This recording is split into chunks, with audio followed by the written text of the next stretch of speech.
Ang Diyos at ang tao. Panginoon, kayo ang aming tahanan mula pa noon.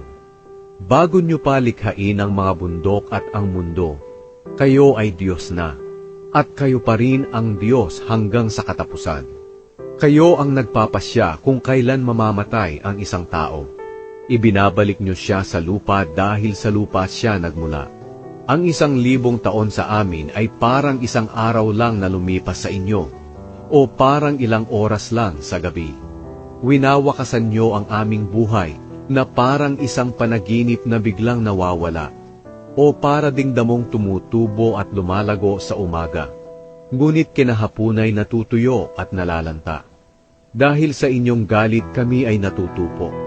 Sa tindi ng inyong puot kami ay natatakot. Nakikita niyo ang aming mga kasalanan. Kahit na ang mga kasalanang lihim naming ginawa ay alam ninyo. Totoong sa galit niyo kami ay mamamatay. Matatapos ang aming buhay sa isang buntong hininga lang. Ang buhay namin ay hanggang 70 taon lang, o kung malakas pa ay aabot ng 80 taon.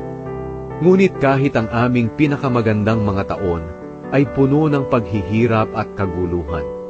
Talagang hindi magtatagal ang buhay namin at kami ay mawawala.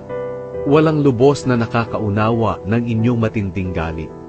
Matindi nga kayong magalit, kaya nararapat kayong katakutan. Ipaunawa niyo sa amin na ang buhay namin ay maiksi lang, upang matuto kaming mamuhay ng may karunungan. Panginoon, hanggang kailan kayo magagalit sa amin?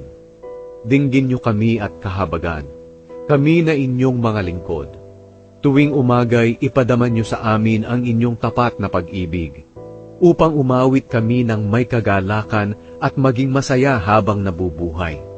Bigyan niyo kami ng kagalakan na kasintagal ng panahon na kami ay inyong pinarusahan at pinahirapan. Ipakita niyo sa amin na inyong mga lingkod at sa aming mga salinlahi ang inyong kapangyarihan at mga dakilang gawa. Panginoon naming Diyos, pagpalain niyo sana kami at pagtagumpayin ang aming mga gawain.